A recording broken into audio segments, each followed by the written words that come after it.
नमस्कार दोस्तों। इस वीडियो में देखेंगे लाल बहादुर शास्त्री जी के बारे में, उनका जीवन इतिहास, उनकी मृत्यु कैसे हुई, उपलब्धियां क्या हैं। ठीक है, काफ़ी डिटेल में देखेंगे लाल बहादुर शास्त्री जी के बारे में। तो वीडियो को ध्यान से अंत तक देखिएगा। अगर अभी तक आपने चैनल सब्सक्राइब नहीं किया है तो चैनल सब्सक्राइब कर लीजिए ताकि आने वाले हर वीडियो की अपडेट आपको मिलती रहे। ठीक है, आइए देखते हैं इनके बारे में। शास्त्री जी कहते थे कि हम सिर्फ अपने लिए ही नहीं बल्कि समस्त विश्व के लिए शांति और शांतिपूर्ण विकास में विश्वास रखते हैं। ठीक है, लाल बहादुर शास्त्री जी का जन्म 2 अक्टूबर 1904 को मुगल सराय वाराणसी उत्तर प्रदेश में हुआ था। उन्होंने जय जवान जय किसान का नारा दिया था, जिसका अर्थ है सैनिक की जय हो, किसान की जय हो। ठीक, जन्म 2 अक्टूबर 1904, जन्म स्थान मुगल सराय वाराणसी उत्तर प्रदेश। पिता का नाम शारदा प्रसाद श्रीवास्तव, माता का नाम राम दुलारी देवी, पत्नी का नाम ललिता देवी। राजनीतिक संघ भारतीय राष्ट्रीय कांग्रेस। ठीक है, आंदोलन भारतीय स्वतंत्रता आंदोलन। ठीक है, शास्त्री जी ने आंदोलन में हिस्सा लिया था, भारतीय स्वतंत्रता आंदोलन में। उनकी मृत्यु हुई 11 जनवरी 1966 में और उनका स्मारक स्थल है विजय घाट, नई दिल्ली। ओके, तो आप ध्यान से देख लीजिए। बढ़ते हैं आगे। लाल बहादुर शास्त्री जी का प्रारंभिक जीवन और शिक्षा के बारे में देखते हैं। लाल बहादुर शास्त्री ने पूर्व मध्य रेलवे इंटर कॉलेज मुगल सराय और वाराणसी में पढ़ाई की है। उन्होंने 1926 में काशी विद्यापीठ से स्नातक की पढ़ाई पूरी की। ठीक, उन्हें विद्यापीठ द्वारा उनके स्नातक की उपाधि के रूप में शास्त्री अर्थात विद्वान की का किताब दिया गया। ठीक है, तो स्नातक की उपाधि के रूप में शास्त्री या विद्वान का किताब दिया गया। शास्त्री महात्मा गांधी और तिलक से बहुत प्रभावित थे। महात्मा गांधी और तिलक से प्रभावित थे। उनकी शादी 16 मई 1928 को ललिता देवी से हुई। वे लाला लाजपत राय द्वारा स्थापित servant of the people society लोक सेवक मंडल के आजीवन सदस्य बने। ठीक है, वहाँ उन्होंने पिछड़े वर्गों के उत्थान के लिए काम करना शुरू किया। बाद में उन्हें उस सोसाइटी के अध्यक्ष बने। ठीक है, तो आजीवन सदस्य रहे किस सोसाइटी के? Servant of the people society, लोक सेवक मंडल, और उन्होंने बाद में उस सोसाइटी के अध्यक्ष भी बने। आगे बढ़ते हैं। 1920 के दशक के दौरान शास्त्री जी भारतीय स्वतंत्रता आंदोलन में शामिल हुए। उन्होंने असहयोग आंदोलन में भाग लिया। अंग्रेजों द्वारा उन्हें कुछ समय के लिए जेल भी भेजा गया। ठीक है, तो उन्होंने 1920 के दशक में भारतीय स्वतंत्रता आंदोलन, असहयोग आंदोलन में भाग लिया था और उन्हें जेल भी जाना पड़ा था।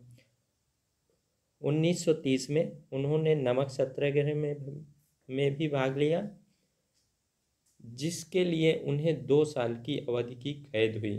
ठीक है, तो 1930 में नमक सत्याग्रह में भाग लिए थे और 2 साल की सजा हुई थी उन्हें। 1937 में वह यूपी के संसदीय बोर्ड के आयोजन सचिव के रूप में शामिल हुए। महात्मा गांधी द्वारा मुंबई में भारत छोड़ो आंदोलन के भाषण के बाद उन्हें 1942 में फिर से जेल भेज दिया गया। ठीक है, तो महात्मा गांधी ने मुंबई में भारत छोड़ो आंदोलन शुरू किया था। 1942 में शास्त्री जी को फिर से जेल जाना पड़ा। उन्हें 1946 तक जेल में रखा गया था। ठीक है, शास्त्री जी ने लगभग 9 वर्ष जेल में बिताए थे। ठीक है, उन्होंने जेल में अपने प्रवास का उपयोग पुस्तकों को पढ़ने एवं स्वयं को पश्चिमी दार्शनिकों, क्रांतिकारियों और समाज सुधारकों के कार्यों से परिचित करने के लिए किया। ठीक है, तो वो जेल में बुक्स पढ़ते थे, किनकी? जो पश्चिमी दार्शनिक थे, वेस्टर्न फिलासफर थे, क्रांतिकारी थे, समाज सुधारक थे, उनकी पुस्तकों को पढ़ते थे। ओके, ध्यान से देखिए। राजनीतिक उपलब्धियां। भारत की स्वतंत्रता के बाद लाल बहादुर शास्त्री यूपी में संसदीय सचिव बने। ठीक है, उत्तर प्रदेश के संसदीय सचिव बने। वे 1947 में पुलिस और परिवहन मंत्री भी बने। ठीक है, तो 1947 में पुलिस और परिवहन मंत्री बने। परिवहन मंत्री के रूप में उन्होंने पहली बार महिला कंडक्टरों की नियुक्ति की थी। ठीक है, तो शास्त्री जी ने पहली बार महिला कंडक्टरों की नियुक्ति की। पुलिस विभाग के प्रभारी मंत्री होने के नाते उन्होंने आदेश पारित किया कि पुलिस को पानी के जेट विमानों का उपयोग करना चाहिए और उग्र भीड़ को तितर बितर करने के लिए लाठियों का इस्तेमाल नहीं करना चाहिए। ठीक है, तो प्रभारी मंत्री थे पुलिस विभाग के, तो उन्होंने कहा कि पानी का जेट इस्तेमाल करें, लाठी चार्ज ना करें। ठीक है, लाठियों का इस्तेमाल ना करें भीड़ को हटाने के लिए। ठीक है, 1951 में शास्त्री जी को अखिल भारतीय कांग्रेस कमेटी के महासचिव के रूप में नियुक्त किया गया और उन्हें चुनाव से संबंधित प्रचार और अन्य गतिविधियों को करने में सफलता भी मिली। ठीक है, तो 1951 में गांधी जी को अखिल भारतीय कांग्रेस कमेटी के महासचिव के रूप में नियुक्त किया गया था। ठीक है, 1952 में वे यूपी राज्यसभा के लिए चुने गए।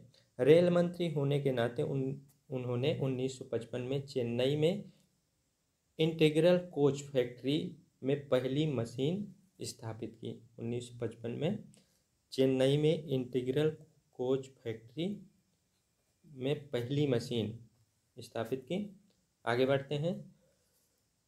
1957 में शास्त्री जी फिर से परिवहन और संचार मंत्री और फिर वाणिज्य और उद्योग मंत्री बने।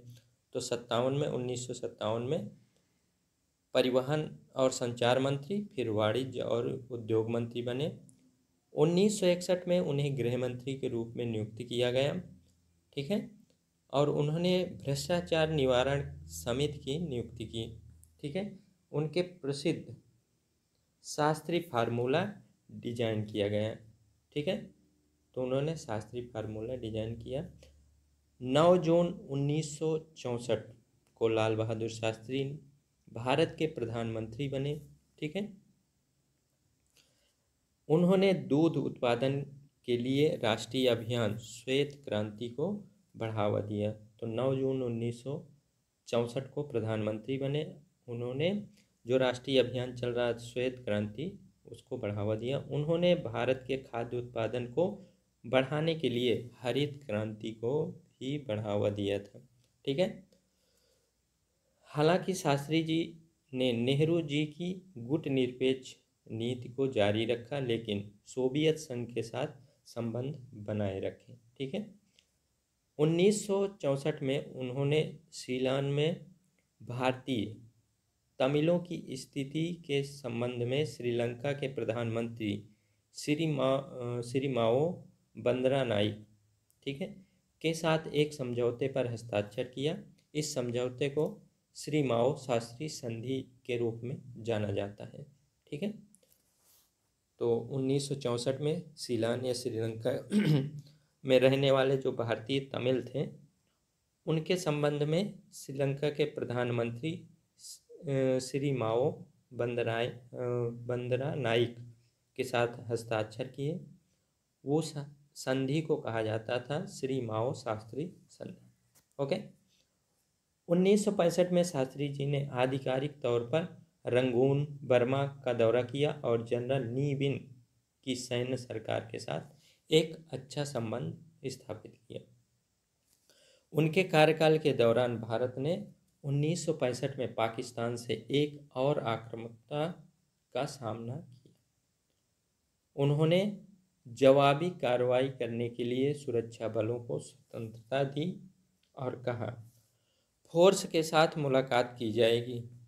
ठीक है, तो जब 1955 में पाकिस्तान ने आक्रामकता दिखाई, तो उन्होंने अपने सुरक्षा बलों को स्वतंत्रता दे दी और कहा, फोर्स के साथ मुलाकात की जाएगी। और लोकप्रियता हासिल की। 23 सितंबर 1965 को भारत पाक युद्ध समाप्त हो गया। भारत और पाकिस्तान का युद्ध समाप्त हो गया।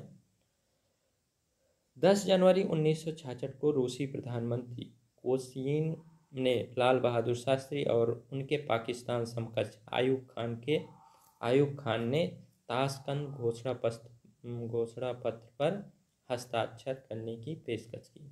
ठीक है, तो आयूब खान, लाल बहादुर शास्त्री और रूस के प्रधानमंत्री ने 10 जनवरी 1966 को ताशकंद घोषणा पत्र पर हस्ताक्षर करने की कोशिश की। ठीक है, लाल बहादुर शास्त्री जी की मृत्यु कब हुई देखते हैं। लाल बहादुर शास्त्री का 11 जनवरी 1966 को दिल का दौरा पड़ने से निधन हो गया। उन्हें 1966 में मरणोपरांत भारत के सर्वोच्च नागरिक सम्मान भारत रत्न से सम्मानित किया गया। तो 11 जनवरी 1966 को दिल का दौरा पड़ने से उनकी मृत्यु हुई। 1966 में उन्हें मरणोपरांत भारत रत्न से सम्मानित किया गया। लाल बहादुर शास्त्री को महान निष्ठा और लाल बहादुर शास्त्री को महान निष्ठा और सक्षम व्यक्ति के रूप में जाना जाता है। वह महान आंतरिक शक्ति के साथ विनम्र, सहनशील थे, जो आम आदमी की भाषा को समझते थे। ठीक है, वे महात्मा गांधी की शिक्षाओं